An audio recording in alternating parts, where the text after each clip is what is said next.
Great to see you. Thanks so much for coming in today. Katie, fantastic to be with you. Fun to be with you in the studio. Yes, as well. Thank you. Absolutely. So first of all, let's get your thoughts on the updates of the Iran war. Of course, you know a lot about oil. The Interior Department does a lot of the management of oil in the United States. Just give us your thoughts on blockading Iranian oil and producing American oil to offset some of those costs that we're seeing.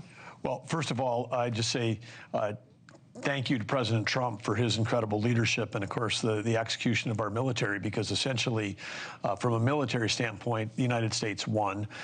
Now you get into the next phase, which is economic, and Scott Bessent and the military executing economic activity that is blocking what is left of Iran. The country essentially is gone. It's now a terrorist group trying to control a piece of geography. And so you've got the IRGC essentially has become equivalent to like the Somalia pirates running around trying to block the activity of the whole world. So not only are they holding their own country hostage, now they're trying to hold the world economy hostage. It won't work.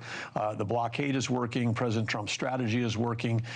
And I expect to see very positive outcome. Meanwhile, back at home, of course, the U.S. now producing more energy, more oil than Saudi Arabia and Russia combined, world's largest natural gas producer, world's largest natural gas exporter. Right. We've displaced 2/3 in Europe. We've displaced 2/3 of Russian gas in Western Europe. And so the U.S. from a competitive standpoint is literally eating other countries that are lunch, and the ones that are eating their lunch are the countries that are waging war against Europe, right, waging terrorism against the whole world. So the energy dominant strategy, sell energy to our friends and allies. They don't have to buy from these countries that you're trying to be held hostage by their terrorist groups that are lining the coast. So the Gulf of America, of course, has been busy since the war started. The president ramped up oil production. Interior did as well.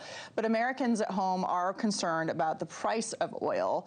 The president has made clear this is a long-term process and that he believes that the short-term pain we're seeing will be worth it. But what can Americans expect at the pump when they're filling up their gas tank or filling up their tractor, where they're trying to farm our food in the near term and the long term in terms of American energy production to make their costs less?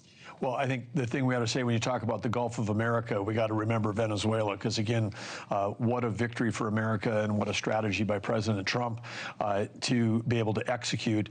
And I think it raises expectations that somehow we can take Venezuela, which was an absolute adversary, loaded up again with our every terrorist group in the country was using that as a home base in the Western Hemisphere. They're gone.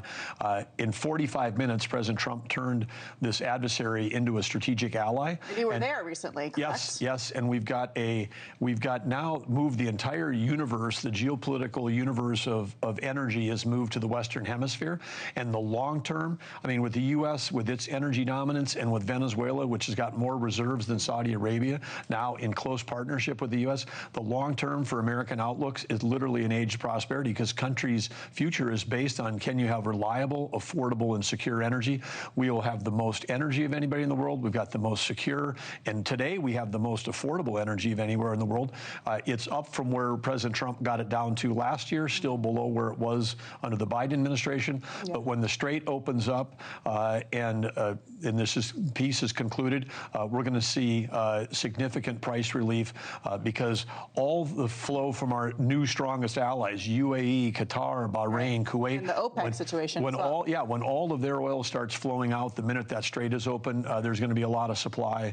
We're going to see prices coming Hopefully down. Lower prices, and that will be worth celebrating. But speaking. Thank you for watching. Subscribe below and download our NewsNation app right now on your phone, and you will get fact-based, unbiased news for all Americans.